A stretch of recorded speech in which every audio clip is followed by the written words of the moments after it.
You, John Fitzgerald Kennedy, do solemnly swear I, John Fitzgerald Kennedy, do solemnly swear that you will faithfully execute the office of President of the United States that I will faithfully execute the office of President of the United States and will, to the best of your ability, and will, to the best of my ability, preserve, protect, and defend the Constitution of the United States. preserve, protect, and defend the Constitution of the United States. So help you God. So help me God.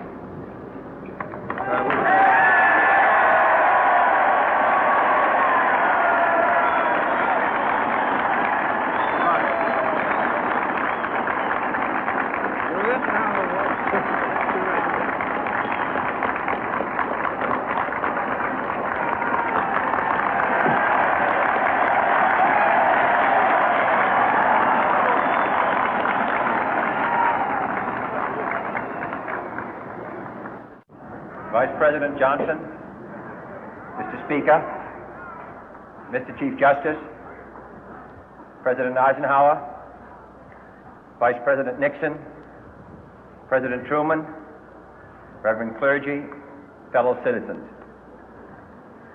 We observe today not a victory of party, but a celebration of freedom, symbolizing an end as well as a beginning, signifying renewal as well as change.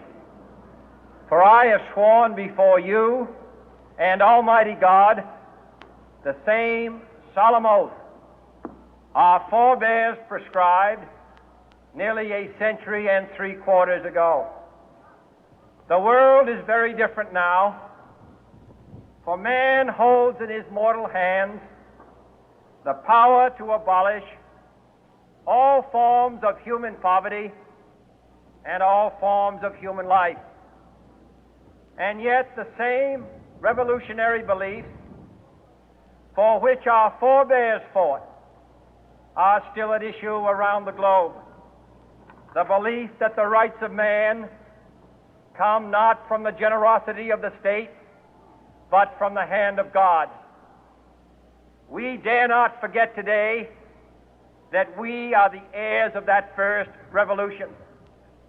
Let the word go forth from this time and place to friend and foe alike that the torch has been passed to a new generation of Americans born in this century, tempered by war, disciplined by a hard and bitter peace, proud of our ancient heritage, and unwilling to witness or permit the slow undoing of those human rights to which this nation has always been committed and to which we are committed today at home and around the world.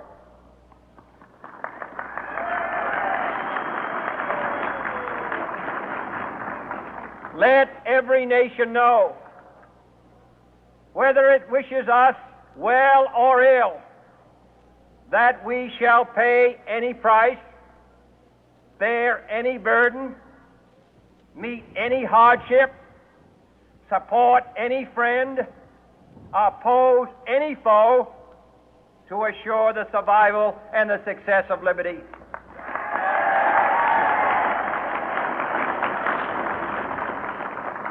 This much we pledge and more. To those old allies whose cultural and spiritual origins we share, we pledge the loyalty of faithful friends. United, there is little we cannot do in a host of cooperative ventures. Divided, there is little we can do, for we dare not meet a powerful challenge at odds and split asunder.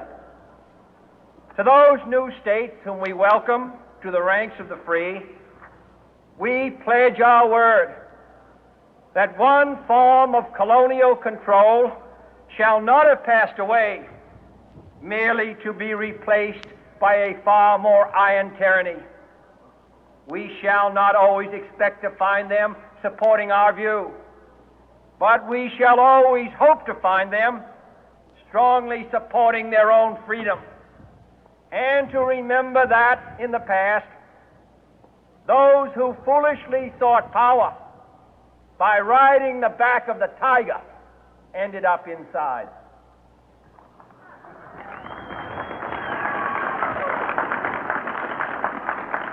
To those people in the huts and villages of half the globe struggling to break the bonds of mass misery, we pledge our best efforts to help them help themselves for whatever period is required, not because the communists may be doing it, not because we seek their votes, but because it is right. If a free society cannot help the many who are poor, it cannot save the few who are rich.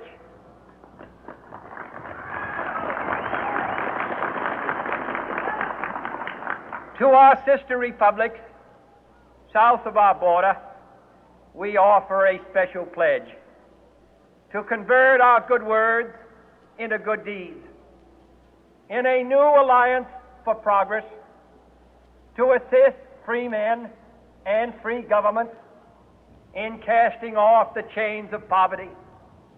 But this peaceful revolution of hope cannot become the prey of hostile powers.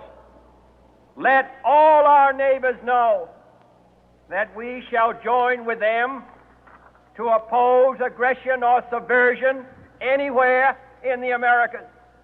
And let every other power know that this hemisphere intends to remain the master of its own house.